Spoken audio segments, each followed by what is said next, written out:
February 23rd, 2018, almost an entire year after the launch of the Nintendo Switch, reviews and ratings had finally come to the Nintendo Switch's eShop.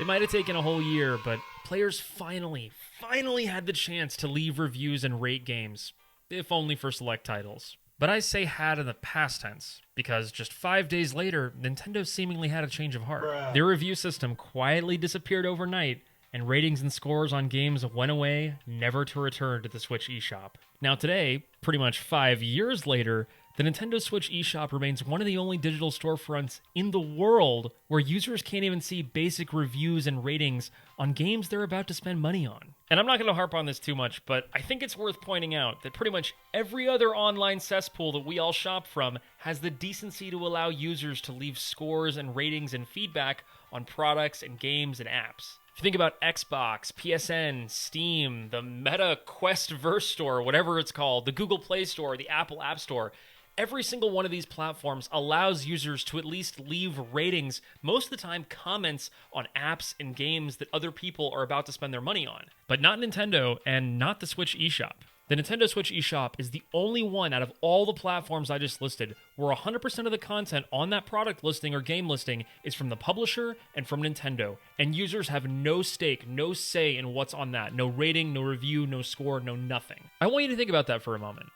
Even Amazon, one of the most controversial companies on the freaking planet, with everything surrounding fake reviews, inflated ratings, even they allow their users to leave feedback on the products they've purchased. And let me tell you, there are some comedy jewels buried in the Amazon reviews section. In fact, I didn't have to go looking very far to find them. I just had to go to the Nintendo Switch product page and sort by recent.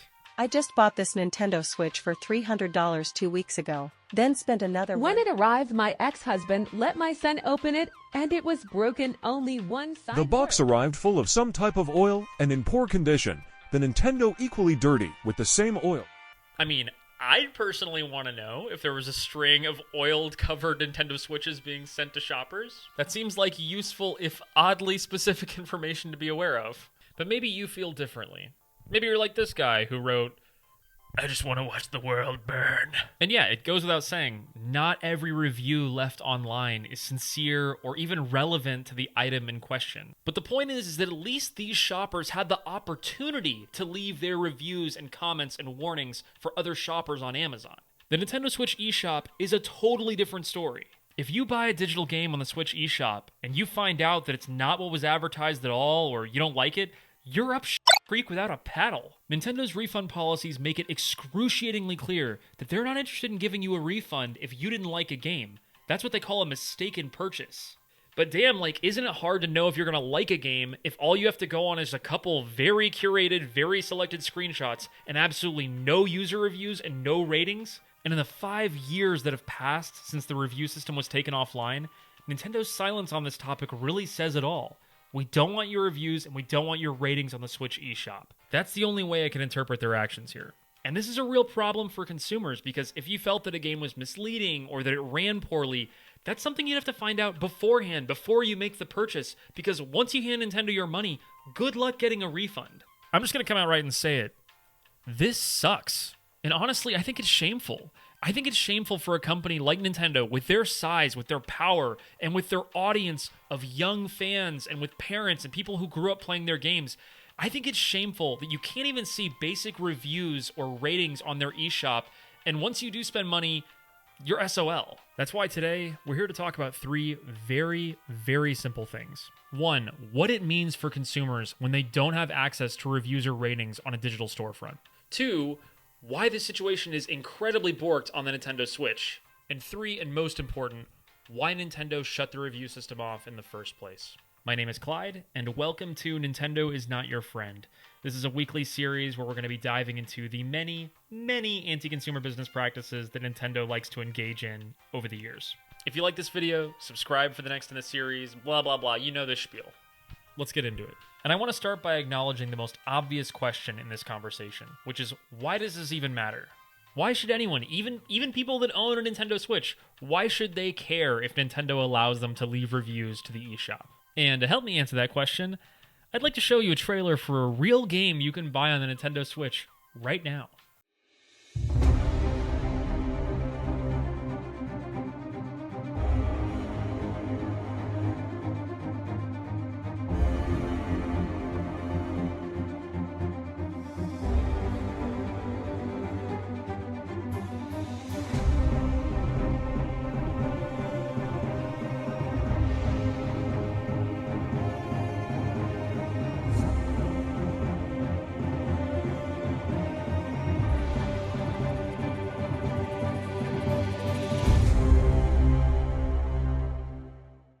First off, no, you're not having a stroke.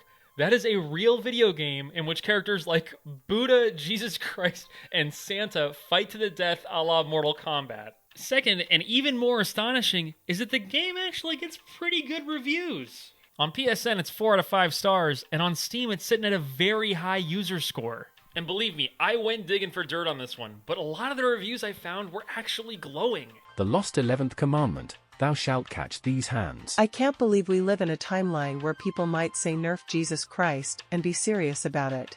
Kinda crap, but still fun. And I know what you're thinking. Like, Clyde, those first 2 reviews alone are enough to justify the impulse buy. But friend, there is only room enough in my life for one fighting game. And Melee, she is a sweet, sweet mistress. But in all seriousness, kinda crap but still fun sounds like a pretty accurate review of this game, right? It looks kinda spaghetti, but it also might be a fun way to kill a few hours with friends. And while it might be tempting to think that these reviews are just funny throwaway memes or they have no value, they actually serve an important purpose, right? They tell potential buyers what they're getting for their money. But on the Switch eShop, as is the case with every other game, there are no reviews, there are no ratings, there are no comments for users to lean on and try and make a purchasing decision.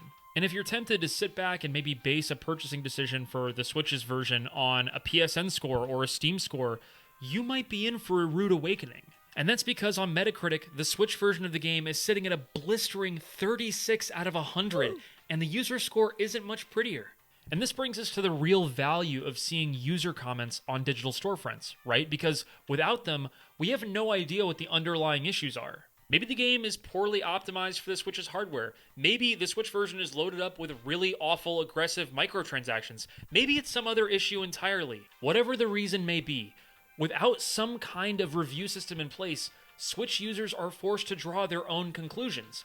And if they don't want to do that, they're forced to rummage around online to try and find some answers. This is the real problem here, because Nintendo is putting the heavy lifting on users to do a bunch of their own manual research, when basically every other online digital storefront has the decency to at least allow users to warn each other about shady software or products or oily switches or whatever.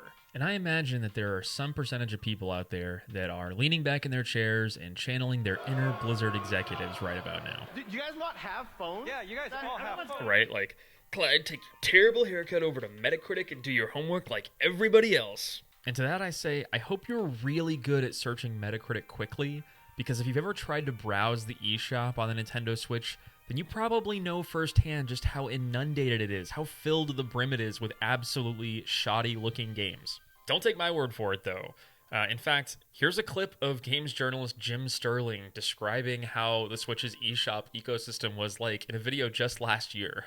The Nintendo Switch eShop has spent the last several years truly giving Steam a run for its money in terms of letting basically any old rubbish go up for sale. In fact, due to the store's layout as a result of Nintendo's commitment to being as inefficient and poorly organised as possible, it may very well be a far worse situation, at least in terms of the negative impact such a lack of quality control can have on both end users and games of genuine quality buried under a mountain of muck. Yeah, that's awful. And that mountain of muck that's taken over the Switch's eShop just so happens to have a name.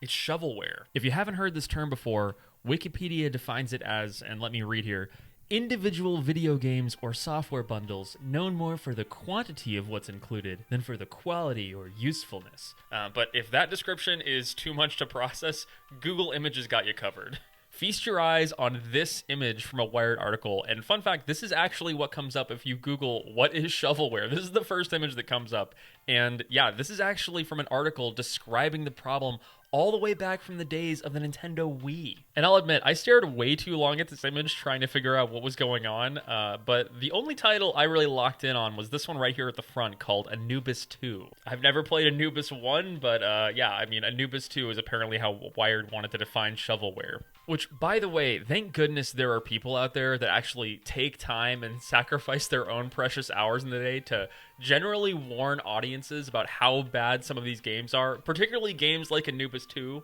Case in point, Mark Birnbaum wrote the following for IGN in a very scathing review for Anubis 2 back in the day.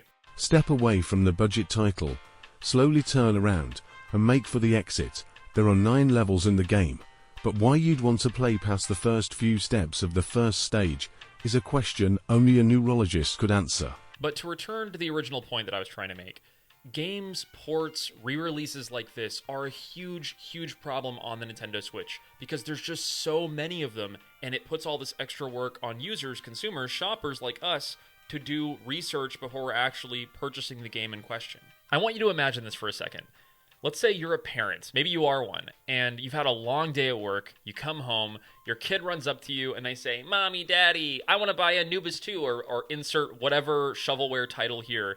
"I want to buy this on the eShop." And you run over to the eShop, you pull up the store page, and the first thing you see is that it's on a juicy, juicy 90% discount. Your jaw drops when you see the price. You're like, hell yeah, it's on a super deep discount. And like, what's the harm, right? You're just gonna make this quick purchase. It'll make your kiddo happy. You'll move on with your evening. And you think to yourself, like, what's the harm here, right? Like, it's only a handful of bucks. It'll make your kiddo happy. You've had a long day at work. You don't have time. You're tired. You don't want to go to Metacritic to read through reviews. That's not your business right now. You just want to make your kid happy and move on with your night. So you take the impulse buy. Maybe you were a parent buying it for your kid. Maybe you're just a shopper and you found a game and you thought it was on a super great discount. And I get the temptation, I really do. It's like it's staring you in the face. How are you going to walk away from 90% off? But when we make these kinds of purchases, we're actually making a huge mistake. One might even say a classic blunder. You fell victim to one of the classic blunders. The most famous is never get involved in a land war in Asia, but only slightly less well known is this. You gave Nintendo your money for shovelware!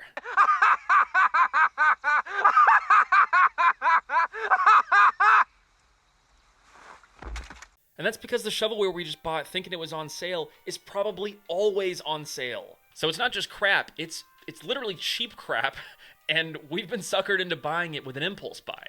And as far as I can tell, the Switch eShop doesn't have any kind of timeout or lockout preventing developers or publishers or whoever lists their games from just repeatedly listing titles on discount after discount after discount. So what happens is exactly what you would imagine, right? There are thousands, and I literally mean thousands of games on the Nintendo eShop right now going on and off sale, trying to entice people to buy them, trying to entice parents and gamers to just buy these things, because look, 90% off. At the time of this recording, there's almost 3,000 unique games on sale, and I use that word pretty loosely on the Switch eShop, on crazy deep discounts, right?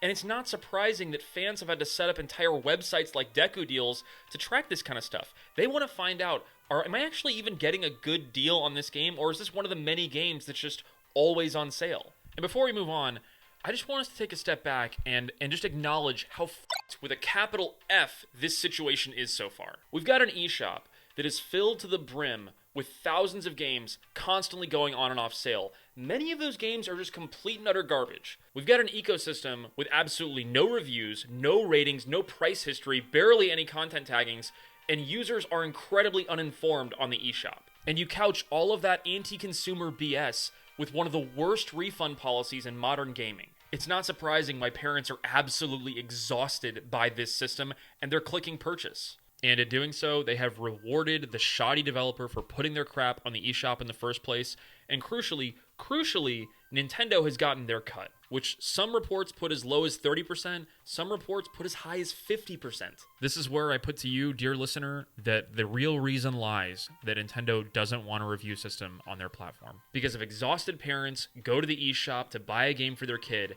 and there's reviews or ratings there that indicate the game is trash, it doesn't run well, it's shovelware, they wouldn't hand over their money. But Nintendo wants their cut. And if they wanted a more generous refund policy, they'd change it. But they don't.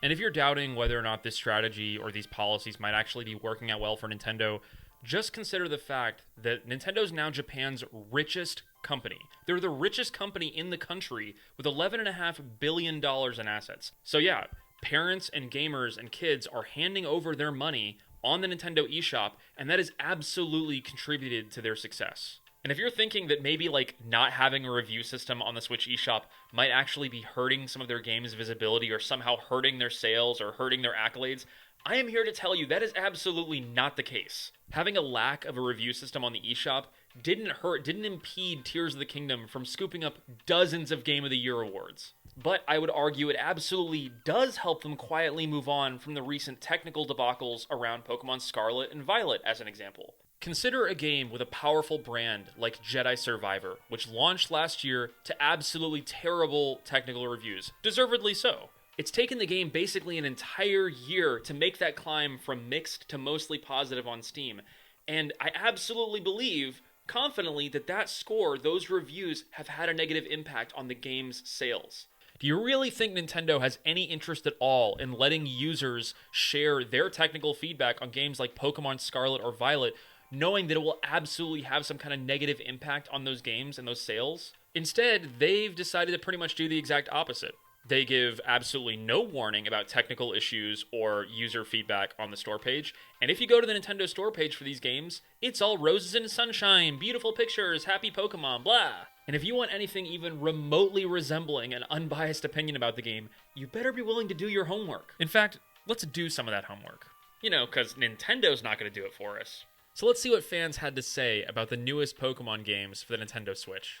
I can't even express the pain I feel about this sad excuse of a Pokemon game. This game has as much content as air has CO2 in it. This game is breathtakingly horrible. This game bad, I don't like it. The FPS drops more than my grades in college. This game destroyed my son's innocence.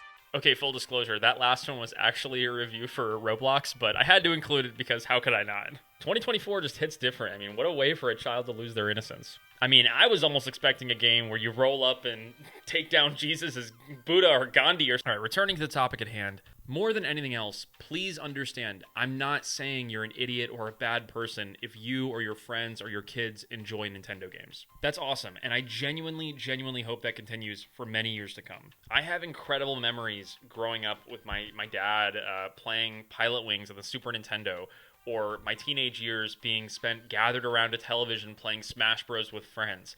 I wasn't the Nintendo 64 kid on launch night, but I was one of those kids somewhere in the country. But despite all that, despite the warm, fuzzy nostalgia that I have for Nintendo, I think it's important that we acknowledge collectively that there's a lot more they could be doing for users on their digital storefront. We're on the precipice, the verge of a brand new Nintendo console. They've already confirmed we're going to be seeing it this fiscal year. To me, this means if users want even a snowball's chance in hell of being heard on this topic, the time is really now for all of us to collectively use our voices and tell Nintendo we want transparency. It's time to say together, we want content tags, we want ratings, and we want written reviews from people who have purchased the games. And if Nintendo doesn't have the decency, the basic decency to implement some kind of bare bones review system, can they at least work with companies like Metacritic or OpenCritic to import their scores? We find ourselves at a time when AI-generated content is skyrocketing. Trust in journalism is at an all-time low, and it shouldn't have to fall to consumers to do a bunch of research just to find out if they're about to get scammed. Getting gotcha'd from a terrible purchase only to find out the company's refund policy is abysmal isn't just frustrating, it's anti-consumer. And from where I'm sitting, until Nintendo decides to do better by their fans and their users, until they decide to fix the system, this continues to be one of the many reminders as to why Nintendo is not your friend. All right, that's a wrap on episode 1. Thank you very much for sticking through it. I know this is my first time doing a YouTube video. If you've got feedback on the audio or visuals or content or jokes or mustache, feel free to leave them in the comments. I really appreciate you. Thank you for sticking through it. It really means a lot to me. And yeah, subscribe to see the next one. Next week, we're going to be talking about the Joy-Con situation. Got a lot to say on it. I think it'll be very interesting. I hope you'll tune in. Thank you for the time, y'all.